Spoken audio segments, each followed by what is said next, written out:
So we Okay. were serving ads at the scale of few tens of thousands of ads per second. So that was the scale that could reach.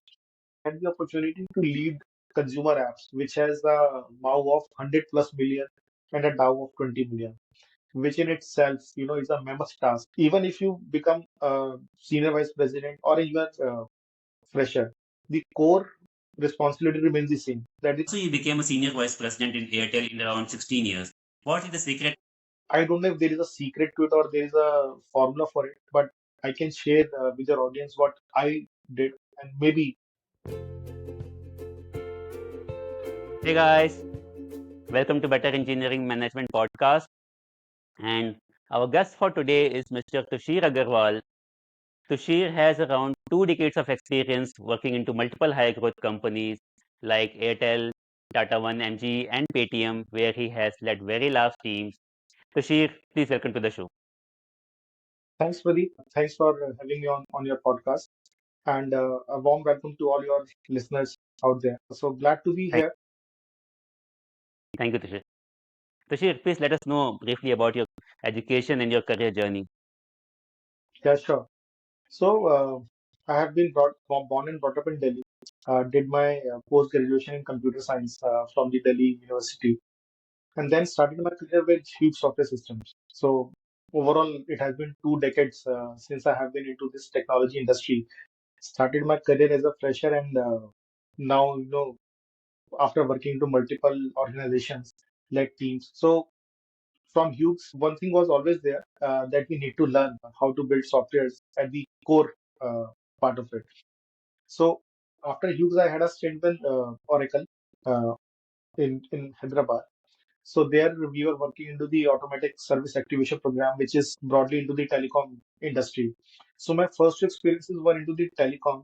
Then I moved to Royal Bank of Scotland, where I worked into the equities part of it.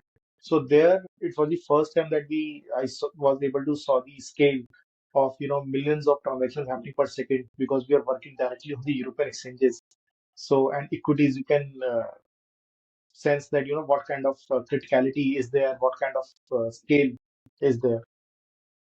After that, my journey started with the edtech, so advertisement, not the education tech, but the edtech, like the Google words. So our organization was second only to Google in terms of the number of ads that they were serving. So we had an in-house ad server where I got the opportunity to again build, low latency systems at internet scale.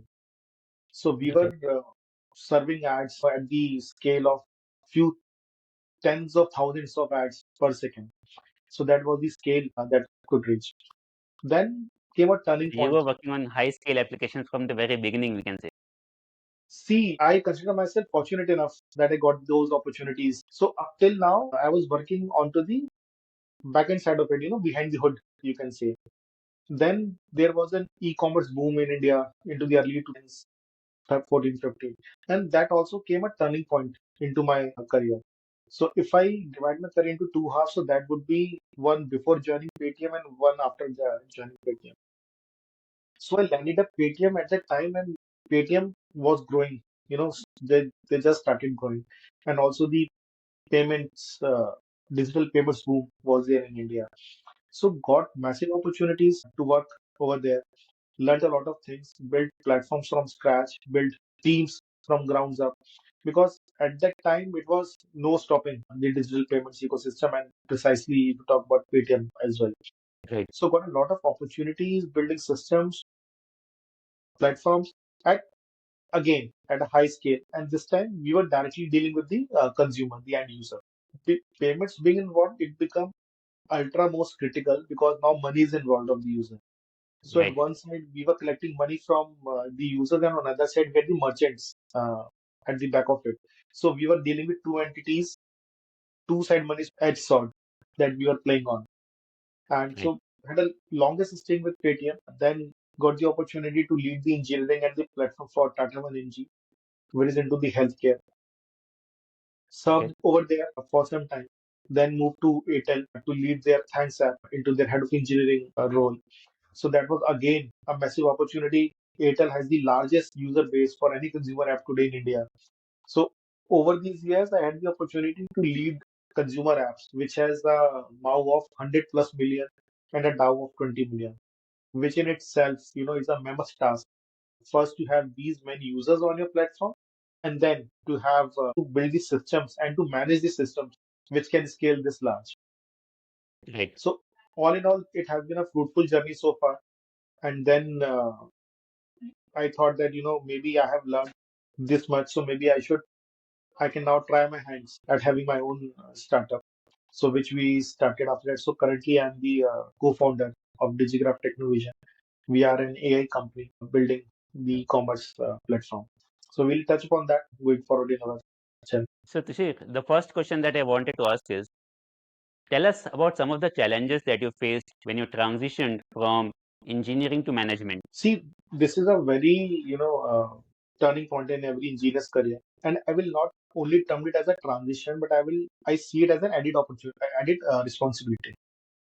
So because as an engineer, you are just focused on writing code, building technology platform. But when you land up into the management position like a director or a vice president or senior vice president, it's an added responsibility onto you. So the core, it's not like so I will just, go back 20 years back. So when I started my career, there was a feeling all around that you need to write code, you need to be technical till you are an SC or an SSC. And once you become a team leader or a manager, Right. just, you can go off technology. You cannot be on hands. You don't need to be required hands on. But that is not the case. Even if you become a senior vice president or even fresher, the core responsibility remains the same, that the code should not break in production. Right. So when you are an software engineer, you are writing code yourself, then it is in your hands whether the code will break or not. But when you become a vice president or Manager. senior vice president, you are not writing the code.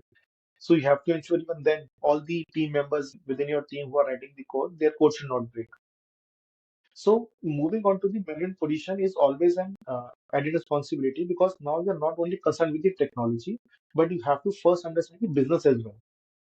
So unless you understand the business of your organization, how they are working, how the technology that you are building is making an impact, or how it can enable the business to move forward, otherwise you will not be able to get into a management position, or you will not be able to perform what is expected out of you. Right. So once you get into a management position, you have to think from the business hat as well.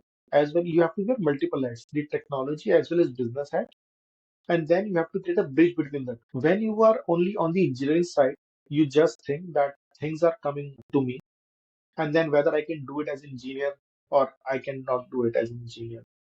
But when you are onto the management position, you have to think from the business perspective that what needs to be done on the technology side that can propel business further. It whether it could be optimization on the cost side, whether it could be more productivity, whether it could be more better user experience, anything else, anything it could be.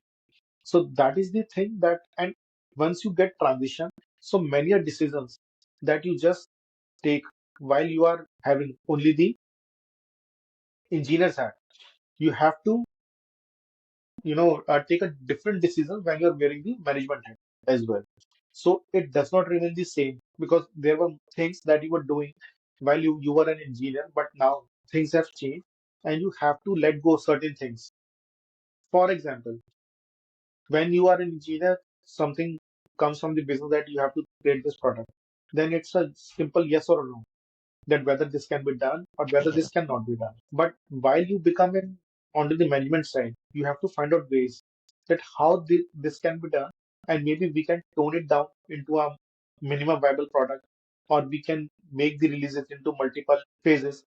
So that the Mhm. decision making that you need to do. So that is what differentiates, and you have to detach yourself. Now you have to look at both business, technology, and operations, and not only technology and business, but everything that is involved in making things happen. So it could be operations, it could be customer care, everything comes into the picture.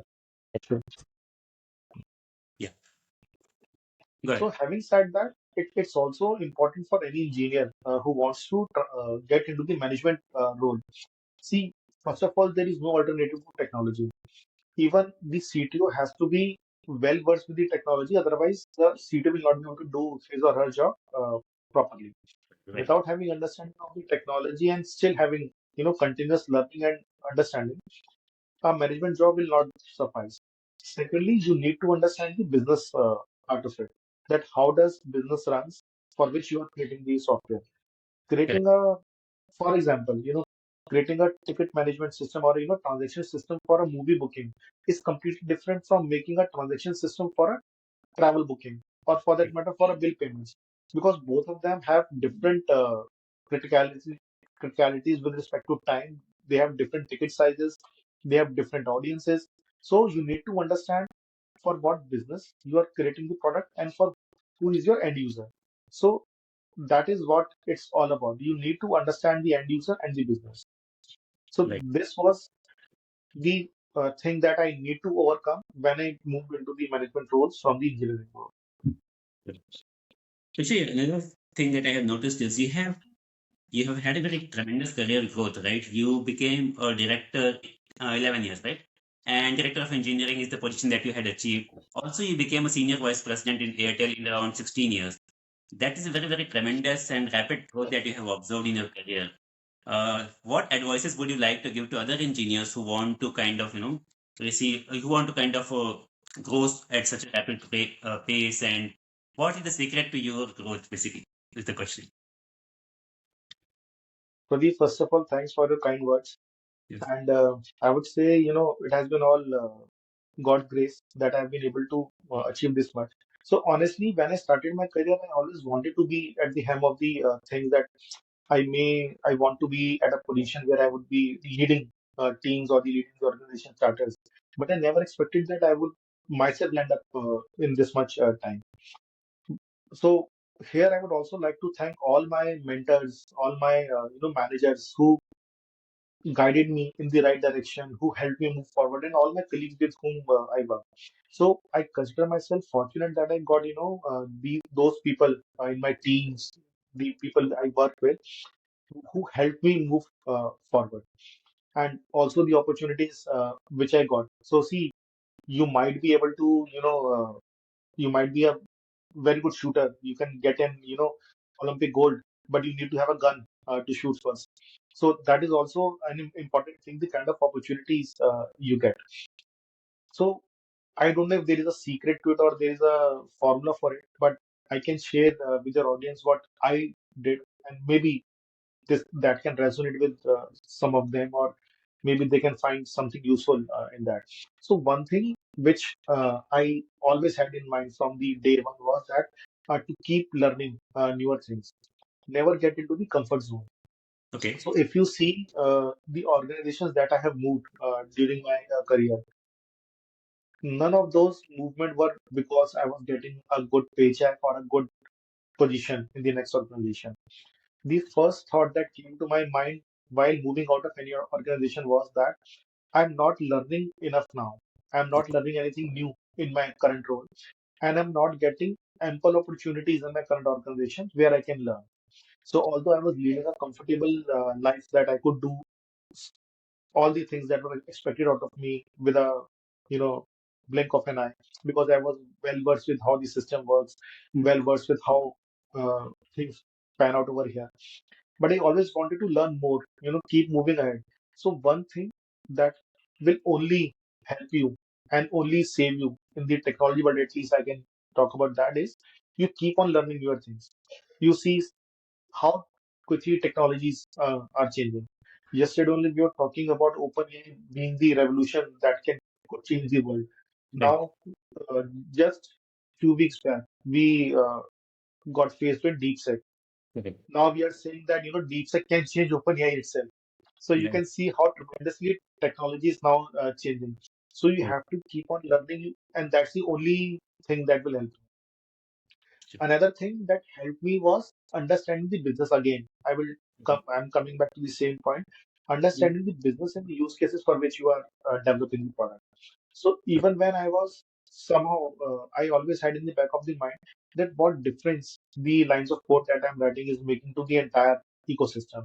First Okay. of all, what the ecosystem is, where do we stand, our team stand in terms of the contribution that we are making. What will happen if I do not write this code, or I will if this code breaks? You need to understand those criticalities. You need to understand how things work, not only in the technology, but then also in the our organization. Like uh, during our orientation when we were freshers, so one of the session, it was taken by some senior person, and Mhm. one of the beautiful things that he said, I still remember this, that you just need to work in an organization with your eyes and ears open, Okay. and it will be equivalent to doing an MBA from any prestigious institute. Okay. So, Okay.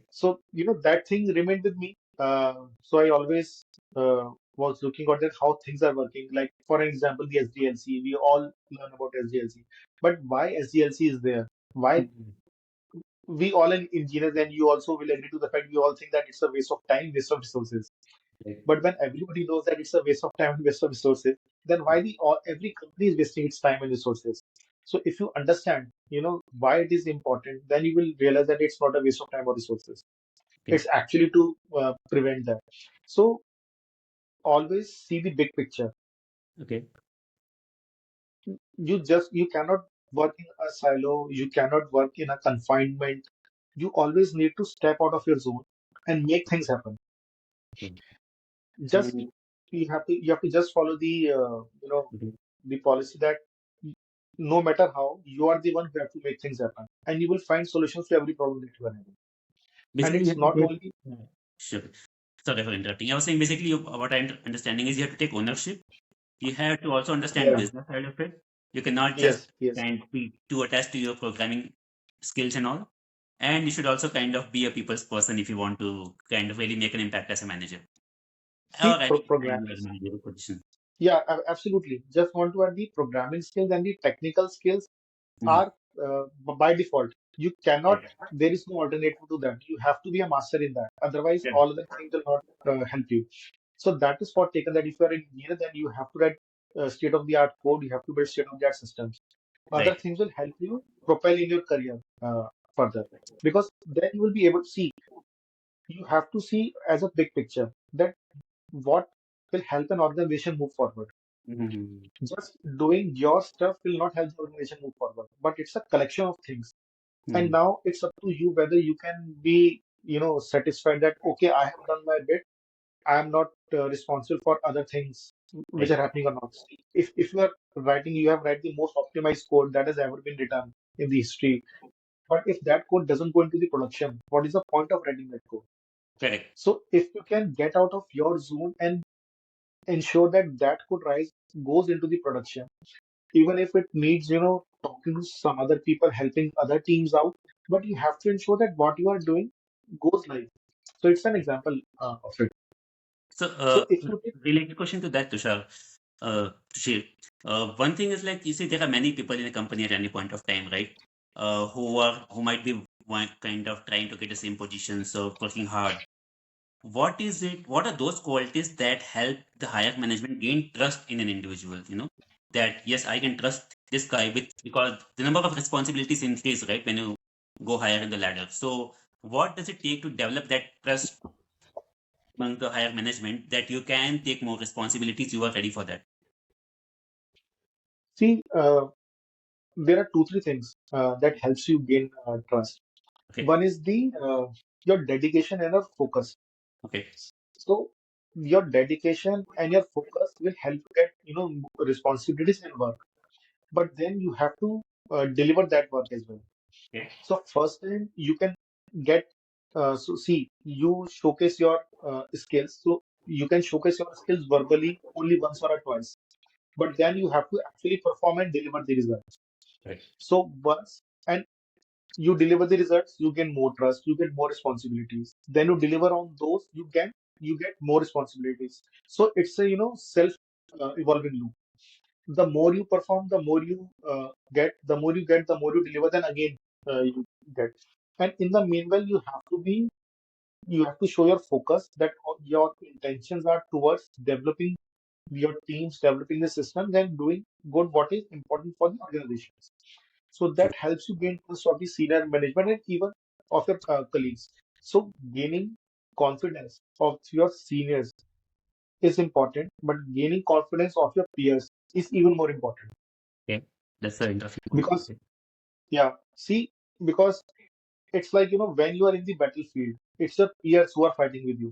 Right. Correct. And you will make strategies to the senior management with the leadership. Right. But in the battlefield, you will be fighting with your peers. And unless your peers doesn't have confidence on you, because see, you are not owning the entire organization. There have to be people who needs to work in cohesion to make things happen. And as I again said, that if 50% of the people are not in sync, the rest of the 50% people, whatever they are doing, cannot run the tide. Sure. Correct. I've understood your point basically. What you're saying is the peer, you have to take the peers also in your confidence. They also should trust you. It's not just the higher management, right? And then only you can Yes, kind of yes, drive the yeah, entire organization and your teams basically. yeah. Because Okay. many times you will need out of the box help from your peers, from your seniors, and many times you have to help them to get out of trouble. As you know, it's a very cliched line, but it has a very deep meaning that if you want to go fast, run alone. If you want to go far, walk with your team. Mhm. So, Right. it actually has a meaning. We take it, for granted that it comes in WhatsApp forwards every day, but Mhm. it does has a meaning. Sure. Another question I have to share is like, what are some of the main cultural differences you have observed? Because you have worked in both startups and big enterprises, right? What are the major differences that you have observed? See, the cultural differences, I would say, they actually arise out of the requirements in which stages the organizations are. See, like I worked in well-established organizations like an Oracle or an RBS, Okay. and I worked in startups like Paytm, Tata 1MG, and then again into a well-established organization as Airtel. Right. See, the stage at which the company is, the requirements of the companies are different, and that creates a difference in their culture. Right. So it's not so a company like an Oracle, like while I worked in Oracle, it was a behemoth of business organization. At that time, maybe they can afford to have only they can have leniency regarding the work pressures, regarding the releases that they need to make. But a company like a Paytm or any startup in the very early stages, they need to run fast to catch up what other people have done in the previous years. Right. So it's not about that the culture comes out because some company is good or bad, but the cultural things that we talk about, that there is work pressure or there are long working hours, are due to the requirements of the organization at which they stay in. But on the flip So side of it, if you in the see, requirement itself kind of differ heavily between startups and enterprises. That is what is driving the cultural differences also. yeah, see, there could be differences because of the origination of the organization. Like any organization which came out of US would be different from some organization which came out of Europe or Australia or in India. But largely, day-to-day culture differences are different because of the stage at which the company is. Okay. And so, like the major cultural changes that we talk about is that a company like a Microsoft today will have a extended leave policy, or people don't need to work there for extended hours or over on weekends. Hmm. But people in these startup, they need to work on weekends, they need to work on extended hours, they seldom get leaves Right. easily. But on the flip side of it, the opportunities lies in the startups. Okay. So while you are working for extended hours in the startup, at the same time you are getting the opportunities to grow as well. Correct. A So opportunities are well-established growing company, in startups compared to enterprises. yeah, Okay. you are never going to get the opportunities working in a well-established organizations, the same opportunities that you can get working in a startup. So it's more than the organization culture, it's the preferences of the person who is getting into those organizations. Like the kind of opportunities I got during my tenure with Paytm, I could have never got those kind of opportunities if I were working in a well-established organization. Sure. It's a fact. Correct. Agree. So, Tushir, another question is regarding you have also worked in Airtel, right? And the Airtel app is used by millions of people, right? With such a Hmm. large users, right? How did you manage change? How did you ensure that whenever you're doing a change, the change and release management that you're doing, right? that is reliable and there are no glitches when the apps are getting released and people are not kind of having any bad experiences because of the sheer volume of the users. Yeah, that is actually a very interesting question, and that is the biggest challenge that we have faced. And not only at Airtel, but even at Paytm, at Tata, when MG, where all Right. we were having the consumer apps. So while you are dealing directly with the consumer, you cannot have a glitch of even a few milliseconds throughout the year. So like earlier, we on the websites when apps were not there, when their internet was launched. So there was a standard that websites can have an 8 minute downtime during the year, and that Right. was acceptable to everyone. But today, those 8 minutes in the whole year are not accepted. Correct. So, and moreover, the horizontal breadth of these apps, whether you talk about an Airtel app or a Paytm app, the horizontal breadth is so large, so many changes goes in every day, so many releases goes out every week that it becomes even more difficult to manage the change. Right. So for these, it's not about the day of the release that what we do. Obviously, there is different set of things that we do on that day, but the preparation leading to that day, that what kind of processes we establish during our development, during our testing, during our validations, during our planning. So that is the ultra most important things that we need to do before we reach even the day where we have to release something. Understood. So we need to have the robust development processes, the review processes, testings, different set of testings, performance tests, load tests, integration tests, then user acceptance testing, where users are testing just behaving like the end users, and multiple rounds of testing and reviews done. Then you are confident that okay, this piece of product is now ready to go into the market. Then when you are going to release, you cannot make 100% release at one go. Mhm. Then again, you release the app in few percentages. Like you first release into the beta environment where some beta users use your app, and you monitor for any crashes or any issues that are happening into the app. Then you start rolling it out to different users, like first 1% set of users, Right. then maybe five, then 10. And these are different stages where you release the app to these many users and then keep on monitoring. So monitoring the environment is the most important thing that you can do to safeguard any downtimes. Sure. Many a Basically, downtimes your can be release avoided. strategy should include like A to B kind of things and canary releases Yeah. and those kind of things to be. Yes. So all these processes you need to validate, and it's not about that you made a change, everything is working fine, and you are relaxed after a week's time. It Mm. has to be a continuous Right. process because when you release an app, it takes around 5 to 6 months time before your majority of the user base gets updated to that Right. version. And also finding out different ways. So earlier when there were only native apps, so if a bug goes into an app, there was no way to roll it back, because if a person has updated, Right. now you have to fix that bug, give out a new release, and then only the person will be able to fix the bug. So you find out different technologies that how we can make it happen that we can fix the bug on the fly. So Yeah. we did certain things like, developing into the web views, using React Native, using Flutter.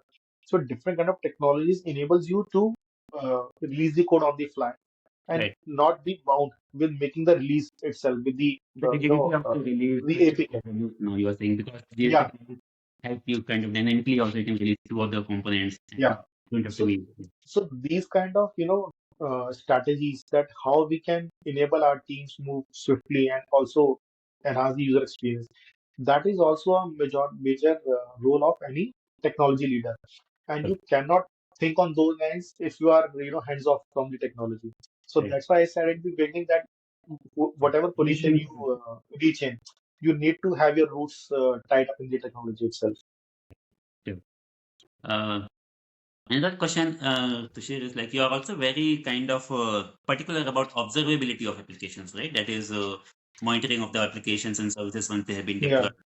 Why do you yeah. think it is important, and what is your approach regarding this observability? What is the impact it See, creates? See, observability is important because we need to know that what's happening in our systems. We don't want users to come back and tell us that our system is not working, and then we start fixing the system. Right. We want to have our users to have, ultimate experience. And the ultimate experience, it's not only about whether the look and feel is good, the transitions are good, the latencies are low, but it has to be available every time. The user should have the confidence that whenever I open this app will work every time. Whatever time of the day, whatever day of the week, whatever month of the year, whenever I open the app, even once a day or 1,000 times a day, it will always work. So Okay. that kind of confidence is very much important to have the stickiness of the user. Okay. And that kind of confidence only comes, see, you are building this software, there are multiple moving parts. You Right. are so for to run an app, there are multiple moving parts like the code, the infrastructure, the internet, the bandwidth which is available, the user bandwidth which is in which the user is operating. So whatever you do, there will always be some kind of errors which are out of your control. Right. Now, how so? There are two ways of looking at it. One is you can say that things which are out of my control, I cannot do about it, and let the user suffer. Another thing, another perspective is how I can mitigate that. You may not be able to mitigate 100% of the problem, but you can mitigate 95% of it. Right.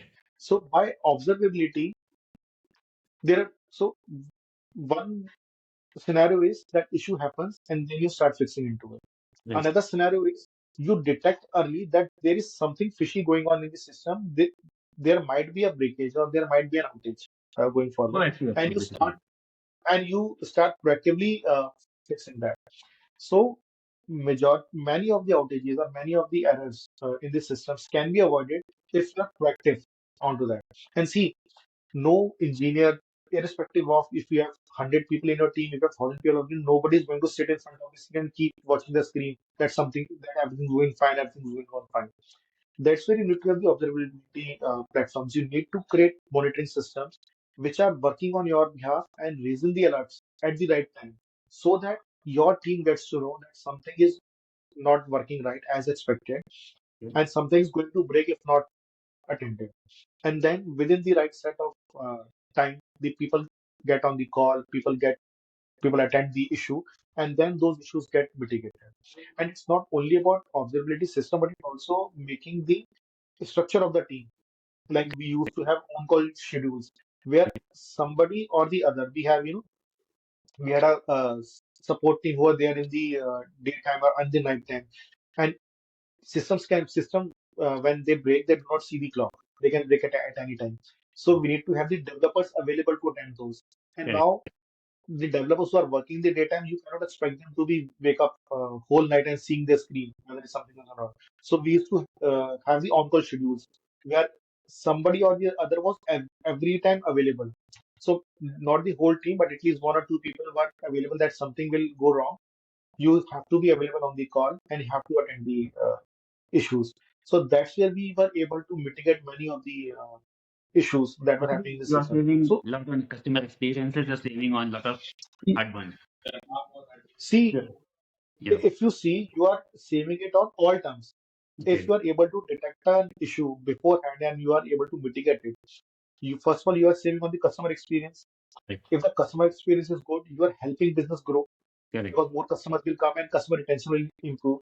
Similarly, if the system is running for let's say 100 hours in a year instead of 98 hours, you are increasing the business by 2 hours. Right. Third, because you are proactive about it, your team knows what's going wrong and what needs to be fixed. You are actually saving on the productivity of the team itself. Correct. Something that has already been broken takes a longer time to fix than something which is going to break and have a little bit of glitch into that. Right. It takes lesser time to fix that. And even when you have the visibility of what is going on. So you are in a win-win situation on all fronts Right. We should in not this regard. view If you observability as some kind of add-on or something extra. This is actually driving business. This can kind of yeah, give very high returns on you if you invest in observability. yes. See, and in earlier times, there used to be monolith system. There was a single Right. system doing everything. Now multiple systems who interact with each other to make a single transaction happens. Right. Within a single system, there are multiple microservices which are Correct. running. So there are many moving parts which actually enable a single transaction on the user. Right. So without observability, you will just keep on running around and finding out what has gone wrong and where it has gone. So we actually, I propose actually three-way monitoring, that each service is monitoring for the service above, for the Okay. service down, and for itself. Okay. That's interesting. Okay. So Tushir, continuing on the same line, you have also started a venture of your own, right? Yeah. DigiCraft.ai. Please tell us more about that also. See, at DigiCraft.ai, we are a AI company. We are building a product. We are changing. We want to change the landscape of the e-commerce, how e-commerce is done, Okay. by enabling it through the using the AI bots. So Okay. we are using the agentic bots to enable the e-commerce cycle from the buyer to the seller, Okay. aggregating different open networks into it, so that people get. So we are not competing with anyone, but we are creating a holistic platform which is powered by AI and which is connecting all the open networks into the e-commerce, and which is assisting the consumer. So what to buy, where to buy, and how to buy. Because still in our country, we have only 15 million merchants Right. which are online, but we have billions of merchants who are still offline sell. Okay. Okay. Similarly, on the users part, only a handful of users, though we see transactions happening all around, but still very few users are actually able to do the transactions, while others just struggle and don't know how to make things happen or where to buy things from. So we are easing out on all these fronts and developing the technology where we can assist the e-commerce transactions to start with our agents who Okay. are powered by the AI, Okay. so that we do not end up landing into the operational hassle or manual interventions, Okay. because manual interventions, they do not have the same set of experience level, because it depends on the person who is intervening. Correct. But with AI bots, you have a consistent experience, you have a consistent SLA for the services. So that's what we are building the product on. We are into earlier stages, but we are working hard on it, and hopefully the next podcast we'll do we will do demo of a product with you, Yeah, that your would be awesome. audiences. Yeah. Okay. So, before we depart, Tushir, I would like you to give some kind of, let's say, top five advices to people who are engineers and who want to transition into management. What are five things that should always be there on top of their mind if they want to kind of go into management? See, as I said, there is no fixed Mhm. formula, but what we discuss, I will just summarize that part of Correct. it. That Sure. take ownership of whatever you are doing. Okay. First, just take ownership. So Okay. yeah, you take ownership, keep your eyes and ears open, understand what business you are working for, Right. what what is the business, how you are contributing into the Okay. business. Keep learning, Okay. Second advice work will be hard. keep learning. Okay. Yeah, keep learning, work hard, Okay. help others, Okay. and just keep your focus on. Okay. Okay. Thanks, Tushir. I think that was a great conversation. You have given very good Yeah, advices. same here. And I hope people who are watching this learn all these things. They will kind of also understand the challenges you face when you kind of grow higher into management roles, and also the all the fun it brings along. It's all Yeah, yeah. kind of, There is no fun, like something you develop and that works in the production. right, sure. And as you already mentioned, Tushir, once you have a DigiCraft.ai up, all the products up, maybe we will connect again to have a demo of it, and we'll talk more about it. Okay. All the best to you, Sure, Tushir, for definitely. your venture. I hope it Thanks does for the. great. And Yeah, we'll catch up again, okay, once your products are yeah, live. Thanks, Tushir. Thanks yeah, for sure. joining. Yeah, and all the best to you, Pradeep, for a future podcast, and best wishes to all your viewers in their Okay. respective careers. Thank you, Tushir. Thanks a lot. Means a lot. Thank you. Yeah, thank you. Have a good day.